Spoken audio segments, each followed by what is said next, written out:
ఓం నమ శివాయ శ్రీమాత్రే నమః. ఈ షార్ట్ వీడియోలో ఆదివారం అమావాస్య వస్తుంది. ఆ రోజున చాలా శక్తి ఉంటుందని చాలా వీడియోలో చెప్పుకున్నాం. ఈరోజు మనం ఆదివారం అమావాస్య రోజున ఒక అద్భుతమైన వశీకరణ కోసం ఒక బదనిక చెప్తాను. మీరు ఇది ఆదివారం అమావాస్య అర్ధరాత్రి పూట సేకరించాలి.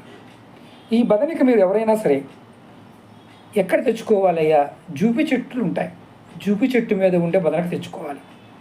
ఈ జూపి చెట్టు మీద ఉన్న బదనకని ఆదివారం నాడు మీరు చెట్టు దగ్గరికి వెళ్ళి నమస్కారం చేసుకొని విధి విధానంగా సేకరించి ఆ జూబి బదనకని తెచ్చుకొని మీ చేతికి కంకణంలాగా ధరించిన ఆ చిన్న ముక్కని తావీజులో పెట్టి ధరించిన మీరు స్త్రీ పురుషులు అందరూ కూడా మీకు అనుకూలంగా ఉంటారు. ఇవి చాలా రిస్క్తో కూడుకున్నవి, ఎవరు చేయవద్దని చెప్తాను. ఇవి మీకు జ్ఞానం కోసం మాత్రమే ఈ పరిహారం చెప్తున్నాను. అంతేగాని మీరు పొరపాటును కూడా రాత్రిపూట వెళ్ళి చెట్లు ఎక్కకండి. ఇది తెలుసుకుంటారు అనే ఉద్దేశమే చెప్పటమే. ఇది ఒక ప్రయత్నం మాత్రమే. ఇలాంటి జ్ఞానం అనేది మనకు ఉంది అని నెక్స్ట్ వీడియోలో మరొక వశీకరణ ప్రయోగం గురించి చెప్తాను. ఓం నమః శివాయ శ్రీమాత్రే నమః.